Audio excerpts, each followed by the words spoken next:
The golden sun was dipping low over the horizon, casting long shadows across the 10-acre field that had been in my family for 3 generations. It was a beautiful piece of land untouched by the sprawling suburban developments that had begun to circle it like hungry wolves. I stood on my porch sipping a cold drink, enjoying the silence. But that silence was about to be shattered. A black SUV with a gold emblem on the door pulled into my gravel driveway. Out stepped Margaret, the president of the Oak Ridge Homeowners Association. She was a woman who treated the neighborhood like her own personal kingdom, and she was holding a clipboard like a weapon. I walked down the steps to meet her. "Good afternoon, Margaret," I said, keeping my voice steady. She didn't smile. "Mr. Henderson, we have a problem," she began. "This field is becoming an eyesore, and more importantly, it is a violation of our new parking and land use ordinances." I blinked in confusion. "Margaret, this land is not part of the Oak Ridge development. My grandfather bought this plot 40 years before you even broke ground on the first house here." She let out a sharp, patronizing laugh. "That is where you are wrong. Our legal team has reviewed the original plat maps. Because your access road connects to our private drive, you are technically under our jurisdiction for maintenance and aesthetics.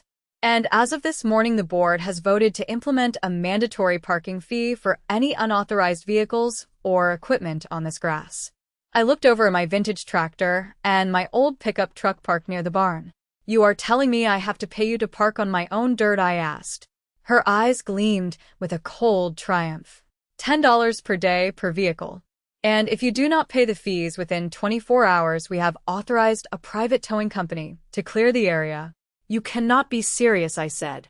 "Oh, I am very serious," she replied, turning back to her SUV.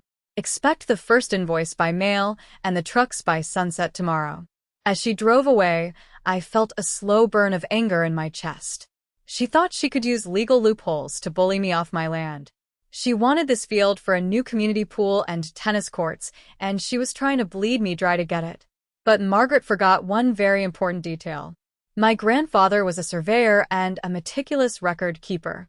I went inside and headed straight for the basement where the old steel filing cabinets lived. I spent the next 6 hours digging through yellowed papers and leather-bound ledgers. I found what I was looking for around midnight. It was a deed transfer from 1982. It showed the exact boundaries of the property, but it also contained a specific easement agreement that the developers had signed when they built Oak Ridge. They hadn't just built next to my land, they had built on a piece of it that was leased for 99 years. And according to the fine print, if the HOA ever interfered with the peaceful enjoyment of the remaining Henderson estate, the lease would be terminated immediately. Margaret wasn't just trying to take my field. She was accidentally handing me the keys to the entire neighborhood entrance. I smiled to myself as I called my lawyer. We had a long night ahead of us because if she wanted to play dirty, I was going to make sure she got covered in mud. The next morning, I saw the tow trucks idling at the edge of the development. They were waiting for the clock to strike 5. I didn't call them. I didn't beg Margaret for more time. Instead, I drove down to the local hardware store and bought 500 feet of heavy-duty steel chain and a dozen no trespassing signs. I also stopped by the county clerk's office to file an emergency injunction and a notice of lease termination. By 3 in the afternoon, I was back at the field. Margaret was there again, standing with 2 burly men in reflective vests. "Time is up, Mr. Henderson," she shouted across the fence. "Either you pay the $5,000 backdated fine we decided to implement, or these men start hooking up your equipment." I walked to the edge of my property line, which actually extended 30 feet into the main road that everyone used to enter Oak Ridge. "I am not paying you a dime, Margaret," I said. "In fact, I think you are the one who owes me." She signaled the tow trucks. "Take them," she commanded. The first truck began to back onto my grass. I held up my hand and pointed to the sheriff who had just pulled up behind her. I had called him an hour ago. "Officer," I said, "this man is attempting to steal my property and trespass on private land." Margaret stepped forward, waving her clipboard. "We have a legal right to enforce our ordinances," she screamed. The sheriff looked at the paperwork I handed him. He spent a long time reading the lease agreement and the boundary map. Then he looked at Margaret. "Ma'am," he said, "this man is right. This road belongs to him. And according to this document, the moment you try to find him, you forfeited your right to use this entrance." Margaret turned pale. "What are you talking about?" she stammered. I pointed to the chain in the back of my truck. "I am closing the road, Margaret. If you want to get into your neighborhood, you're going to have to drive 3 miles around to the back construction gate. And if those tow trucks touch my grass, I am filing a lawsuit that will bankrupt your association by Monday morning." The tow truck drivers looked at each other and then at the sheriff. "We don't want any part of this," one of them said. They climbed back into their rigs and drove off. Margaret was left standing alone in the dust. "This isn't over," she hissed. I looked at her and laughed. "You're right, Margaret. It is just beginning." The news spread through the Oak Ridge community like a wildfire. By 5 p.m., there was a line of cars a mile long backed up at the entrance. People were honking their horns and leaning out of their windows screaming for answers. Margaret was standing in the middle of the road, her face a bright shade of red, trying to explain to a mob of angry homeowners why the main gate was being blocked by a massive steel chain and a man sitting in a lawn chair with a shotgun across his lap. Of course, I wasn't actually going to shoot anyone, but the optics were powerful. The sheriff stayed on site to ensure no one tried to break the law. My lawyer arrived shortly after, carrying a briefcase full of the most beautiful legal documents I had ever seen. He walked right up to Margaret and handed her a thick envelope. "This is a formal notice of lease termination and a summons for a civil suit regarding harassment and attempted theft," he said. Margaret looked like she was about to have a heart attack. "You can't do this," she gasped. "People have to get home." My lawyer smiled. "They can get home through the emergency exit on the north side. It is a bit bumpy and adds 15 minutes to the commute, but it is perfectly legal. This road, however, is now closed to all non-Henderson traffic until a new usage agreement is reached." One of the neighbors, a guy named Dave, who I actually liked, walked up to the fence. "Hey, Jim, what is going on, man? Why are we blocked out?" I stood up and addressed the crowd. "I am sorry for the inconvenience, folks, but your HOA board, led by Margaret here, decided that they own my field. They try to tow my equipment and charge me thousands of dollars for parking on my own dirt. Since they decided to treat me like a hostile tenant, I am treating them like a hostile neighbor. I am enforcing the boundary lines that have existed since before your houses were built." A woman in a Mercedes screamed from the back of the line. "I have frozen groceries in my trunk, Margaret. Do something." Margaret looked at me, her eyes full of hate. "What do you want?" she whispered so the others couldn't hear. "I want a public apology written on HOA letterhead and sent to every resident," I said. "I want a signed document stating that the Henderson estate is exempt from all current and future HOA bylaws.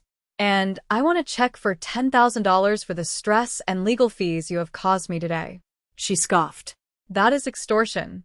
"No," I said, "that is the price of my peace and quiet. If you don't like it, tell the people in those cars why they're going to be driving through the mud for the next 6 months while this plays out in court." The crowd began to chant. "Just pay him, Margaret. Just sign the paper." The pressure was mounting. Margaret looked at the angry faces of her constituents. She realized that her power was evaporating. She had built her reputation on being a strict enforcer of rules, but she had finally run into someone who knew the rules better than she did. She took the pen from my lawyer and signed the temporary access agreement on the hood of her SUV. I unhooked the chain and watched as the flood of cars poured into the neighborhood. Most people waved or gave me a thumbs up as they passed. They were tired of Margaret's tyranny too.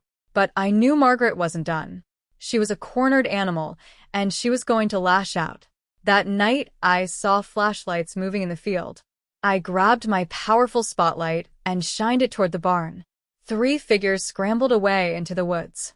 They had tried to spray paint my tractor. They were trying to intimidate me. The next morning, I didn't call the police. I called a fencing company. If they wanted a war over the field, I was going to turn it into a fortress. I spent the day watching the fence crew install 8-foot-tall privacy panels along the entire border of the development. No longer would the residents of Oak Ridge have a view of my beautiful rolling hills. Instead, they would be staring at a wall of pressure-treated wood. I also installed motion-activated sprinklers and high-decibel alarms. By the time the sun went down again, my field looked like a high-security compound. Margaret sent a drone over to film what I was doing. I simply waved at the camera and held up a sign that said, "Have a nice day." The battle lines were drawn. The neighborhood was divided.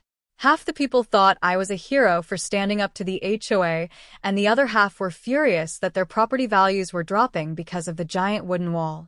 Margaret was losing her mind. She called an emergency board meeting for Tuesday night. I made sure to attend. I walked into the community center, wearing my work boots and a dusty hat. The room went silent. Margaret stood at the podium, her hands shaking. "This meeting is for members only," she said. I held up my new honorary membership card. Actually, Dave and 5 other residents invited me as a guest and consultant on land use, I said, taking a seat in the front row. The look on her face was worth every penny I had spent on the fence. I sat there and watched as the residents tore her apart. They questioned the legal fees she was spending to fight me. They questioned why she hadn't checked the maps before threatening a neighbor. By the end of the hour, Margaret was crying. She resigned as president on the spot. But the new board president, Dave, was a much smarter man. He looked at me and asked, "Jim, what is it going to take to tear down that wall and get things back to normal?" I leaned back and smiled. "Well, Dave, it starts with a very specific set of apologies and a very large bonfire for those new parking ordinances." The resignation of Margaret should have been the end of the story, but power vacuums are dangerous things. While Dave was a reasonable man, there was a small faction of the board who had been Margaret's loyal henchmen for years. They didn't care about the neighborhood or the logic of the situation. They cared about the fact that I had made them look like fools. Led by a man named Steven, a retired corporate lawyer who thought he was the smartest person in any room, they decided to play a much more dangerous game. "Well, someone really has a grudge against you," he said, closing his notebook. "There isn't a drop of oil out of place here.